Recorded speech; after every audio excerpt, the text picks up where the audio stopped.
विद्यार्थियों, पिछले वीडियो में हमने पढ़ा था काव्य शास्त्र में काव्य के दोष।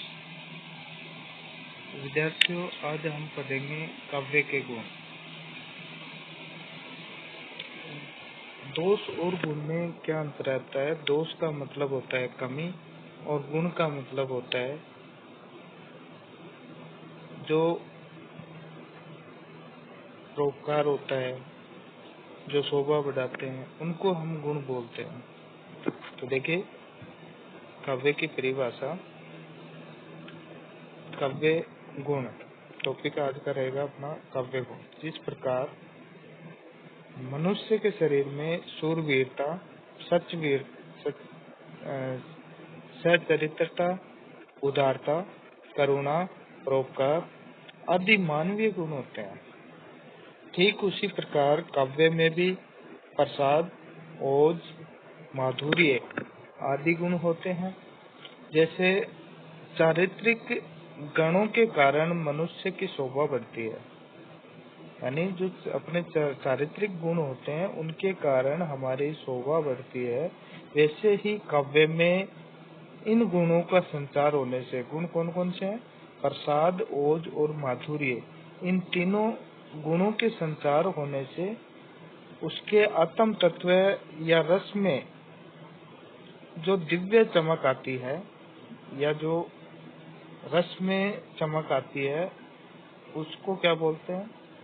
काव्य गुण बोलते हैं।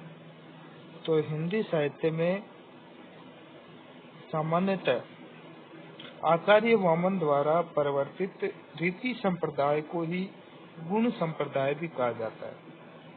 किसको बोलते हैं? रीति संप्रदाय को। आचार्य वामन ने गुण को स्पष्ट करते हुए अपने द्वारा रचित काव्य अलंकार, यानी कौन सा? उनके द्वारा सूत्रवर्ती ग्रंथ में लिखा है कि काव्य शोभाया कर्तारी धर्मा गुणा तद अतिशय हेत वस्त अलंकारा। यानी इसका मतलब क्या होगा? शब्द और अर्थ के शोभा कारक धर्म को क्या कहा जाता है? गुण कहा जाता है। और वामन के अनुसार गुण काव्य के नित्य धर्म है। वामन के अनुसार परिभाषा है इसकी काव्य गुण की कि गुण काव्य के नित्य धर्म है, इनकी अनुपस्थिति में काव्य का अस्तित्व असंभव है। ये आचार्य वामन ने दी ये परिभाषा। अब हम पढ़ेंगे गुणों के भेद। गुणों के भेद में है, गुणों के भेद पर भेदों का निरूपण सर्वप्रथम किसने किया था? भेद का बंटवारा किसने किया था? आचार्य भरत मुनि ने ईसा पूर्व प्रथम शताब्दी से पहले स्वरचित नाट्य शास्त्र ग्रंथ में किया था। इन्होंने काव्य में 10 गुण बताए, 10 गुण स्वीकार किए थे। और वो इनकी एक पंक्ति है, उस पंक्ति में 10 गुणों की व्याख्या है। जैसे सलेश, प्रसाद, समता, समधि, माधुर्य, मोज, पद, शोक, कुमार्यम, अर्थस्य च व्यक्तिर्दाता च कांतिश्च काव्यस्य गुणा दर्श्यते। यानी काव्य में कौन कौन से गुण होते हैं, उनकी व्याख्या देखिए। सलेश, प्रसाद, समता, समाधि, माधुर्य, ओज, पदसो, कुमार्य, अर्थ, व्यक्ति, ये 10 गुण किस में पाए जाते हैं? काव्य में पाए जाते हैं। किसने माना ये? आचार्य भरत मुनि ने। किसमें? नाट्य शास्त्र में। तो देखिए, भरत मुनि के बाद आचार्य वामन ने काव्य के 10 गुणों को स्वीकार किया, किंतु उन्होंने प्रसाद व माधुर्य गुण की सबसे अधिक प्रशंसा की थी।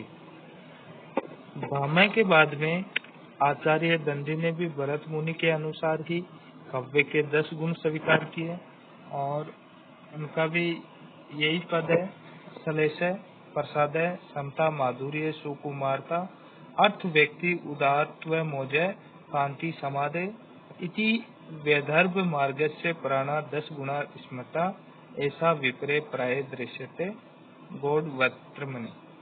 यानी काव्य में सलेश, प्रसाद, समता, माधुर्य, सुकुमारता, अर्थ व्यक्ति, उदारता, ओज, कांति और समाधि,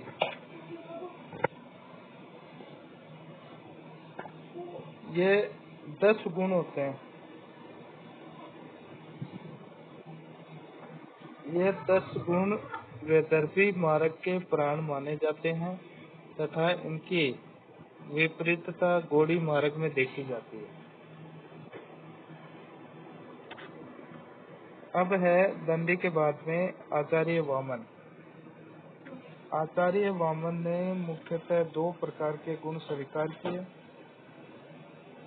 पहला गुण शब्द गुण, दूसरा अर्थ गुण। तो इन दोनों गुणों के पहले 10-10 वेद सलेश, प्रसाद, समता आदि स्वीकार कर कुल 20 गुण स्वीकार किए गए। फिर वामन के बाद में आचार्यों में आचार्य भोजराज, इन्होंने रचना सरस्वती कंठाभरण ने सर्वाधिक यानी सबसे ज्यादा 48 गुण, 24 तो शब्द गुण और 24 अर्थ गुण स्वीकार किए थे। इन्होंने शब्द गुणों को बाह्य गुण तथा अर्थ आश्रित गुणों को आभ्यंतर गुण कहा था। तो वामन ने कितने माने? 48 सबसे अधिक माने आचार्य भोजराज ने। वामन के बाद में 24 तो शब्द गुण को माने और 24 अर्थ गुण को माने, और दोनों को शब्द गुणों को तो इन्होंने कहा बाह्य गुण और अर्थ गुणों को इन्होंने कहा आभ्यंतर गुण। फिर उसके बाद आचार्य मम्मट ने अपने द्वारा रचित काव्य प्रकाश रचना में 3 गुण स्वीकार किए। वो 3 गुण कौन कौन से हैं? प्रसाद, ओज और माधुर्य। तो आचार्य विश्वनाथ ने भी स्वरचित साहित्य दर्पण रचना में इन तीनों गुणों, 3 गुण है प्रसाद, ओज व माधुर्य को ही स्वीकार किया। तथा इनके बाद पंडित राज जगन्नाथ ने भी रस गंगाधर रचना में इन तीनों गुणों को स्वीकार किया। तो देखिए, सबसे पहले हम पढ़ेंगे प्रसाद गुण। प्रसाद गुण क्या होता है कि ऐसी काव्य रचना जिसको पढ़ते ही अर्थ ग्रहण हो जाता है, वह प्रसाद गुण से युक्त मानी जाती है। या दूसरी परिभाषा इसकी, जब बिना किसी विशेष प्रयास के काव्य का अर्थ अपने आप ही स्पष्ट हो जाता है, उसे प्रसाद गुण युक्त काव्य कहते हैं। जैसे स्वच्छता एवं स्पष्टता प्रसाद गुण की प्रमुख विशेषता मानी जाती है। दूसरी बात, प्रसाद गुण ऐसे धुले हुए वस्त्र के समान होता है जिसमें जल सहजता से व्याप्त हो जाता है, अथवा वह ऐसी सूखी लकड़ी के समान है जो तत्काल ही आग ग्रहण कर लेती है अथवा उसको फैला देती है। तो ये फिर तीसरी बात है प्रसाद गुण की। प्रसाद गुण चित्त को व्याप्त और प्रसन्न करने वाला होता है। यह समस्त रचनाओं और रसों में रहता है। इसमें आए शब्द सुनते ही अर्थ प्रकट हो जाता है। फिर है आचार्य भिखारी प्रसाद ने प्रसाद गुण का जो लक्षण प्रकट किया है वो इस प्रकार है कि मन रोचक अवसर परे सोहे शिथिल शरीर। तो गुण प्रसाद जल सुक्ति ज्यों प्रकट अर्थ गंभीर। इसी प्रकार का दूसरा उदाहरण है,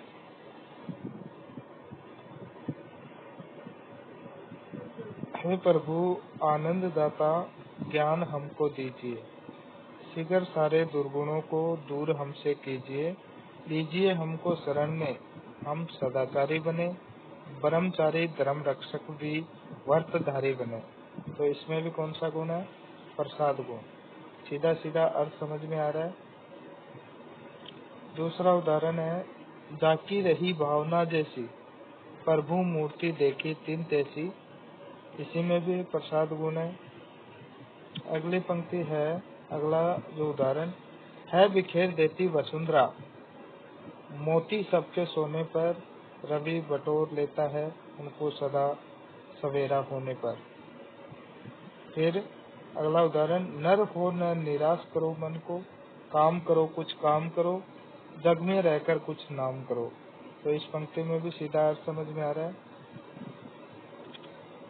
जिसकी रज में लौट लौट कर बड़े हुए हैं, घुटनों के बल सरक सरक कर खड़े हुए हैं, परम हंस सम बाल्य काल में सब सुख पाए, जिसके कारण धूल भरे हीरे कहलाए, हम खेले कूदे हर्षियतु, जिसकी प्यारी गोद में हे मातृभूमि, तुझको निरख मगन क्यों न हो मोद में। अगला उदाहरण, चारू चंद्र की चंचल किरणें खेल रही है जल थल में, स्वच्छ चांदनी बिछी हुई है अवनी और अंबर तल में। तो इसमें भी प्रसाद गुण है। एक पिछले सिलेबस में भिखारी वाले पाठ से भिक्षुक जो कविता है उसकी पंक्तियां हैं, वह आता छोटू कलेजे के करता पछताता पथ पर आता, पेट पीठ दोनों मिलकर है एक, चल कर रहा लकुटिया टेक, मुट्ठी भर दाने को भूख मिटाने को, मुँह फटी पुरानी झोली को फैलाता। तो इसमें भी प्रसाद गुण है।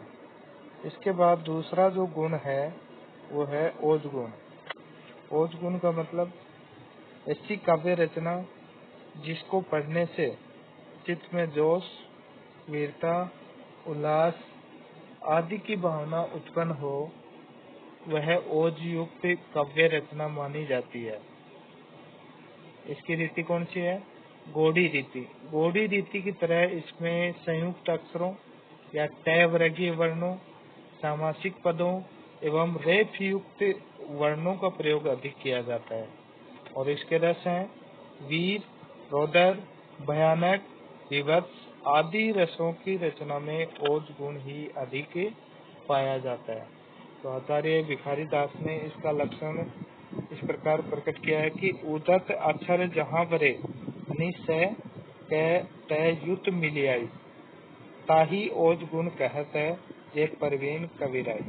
यानी जहाँ या जिस काव्य में तय वर्गीय वर्णों या सामासिक पदों को या रेखीय युक्त वर्णों को अधिक काम में लिया जाता है, वहाँ ओज गुण होता है।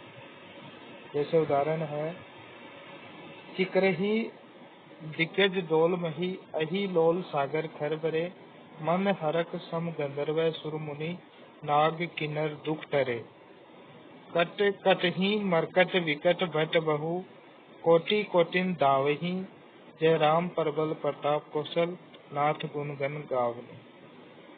दूसरा उदाहरण, जय चामुंड बंडासुर खंडिनी, जय सुरकत जय रक्त बीज, बिडाल बिहंडिनी, जय निशुंभ शुंभ छलनी, बनी भूषण जय जय बननी, सर्जा समर्थ शिवराज कहें, तेहि विजय जय जग जननी। तो इसमें भी ओज गुण है। फिर है अगला उदाहरण, मैं सत्य कहता हूँ सके, सुकुमार मत जानो मुझे, यमराज से भी युद्ध में प्रस्तुत सदा जानो मुझे, ए सारथे है द्रोण क्या, आवे स्वयं देवेंद्र भी, वे भी न जीतेंगे समर में, आज क्या मुझसे कभी। तो ये जो पंक्ति है, ये उदाहरण है, ये राम की शक्ति पूजा पाठ की है। इसमें भी ओज गुण है। फिर अगला उदाहरण है, देशभक्त वीरों मरने से नेक नहीं डरना होगा, प्राणों का बलिदान देश की वेदी पर करना होगा। इसमें भी वीरता की बात कही गई है। तो वीरता जहाँ पे वीरता की बात की जाती है, जोश की बात की जाती है, वहाँ प्रसाद गुण पाया जाता है। अगला उदाहरण, भय क्रोध युद्ध विरुद्ध रघुपति, त्रोय सहायक कसमचे, कोदंड धुनि अति चंड सुनी, मनुजाद सब मारुत गरसे। इस उदाहरण में भी क्रोध की बात की गई है, राम के विरुद्ध बात हुई है, तो इसमें भी ओज गुण है। फिर है अगला उदाहरण, दिलिये दहन दवाई करी, खर्चा निरसंग, लूटी लियो सुरती शहर बंकरी, अतिदंश, इसमें भी ओज गुण है। फिर अगला जो गुण है माधुर्य गुण, तो माधुर्य गुण कहाँ पाया जाता है कि माधुर्य गुण का मतलब हृदय को आनंद उल्लास से द्रवित करने वाली कोमल कांत पदावली से युक्त रचना माधुर्य गुण संपन्न होती है। अर्थात ऐसी काव्य रचना जिसको पढ़कर हृदय में श्रृंगार, करुणा या शांति के भाव उत्पन्न होते हैं, वहाँ माधुर्य गुण युक्त रचना मानी जाती है। और माधुर्य गुण की रीति होती है वैदर्भी, यानी वैदर्भी की तरह इसमें संयुक्त अक्षर, तय वर्ग वर्णों एवं सामासिक पदों का अभाव पाया जाता है। और ओज गुण में क्या था, ओज गुण में तय वर्ग वर्ण एवं सामासिक पदों की कमी नहीं थी, उसमें सामासिक पद काम में लिए जाते थे। और इसमें उल्टा है, इसमें सामासिक पदों का अभाव होता है, तय वर्गीय वर्णों का अभाव होता है।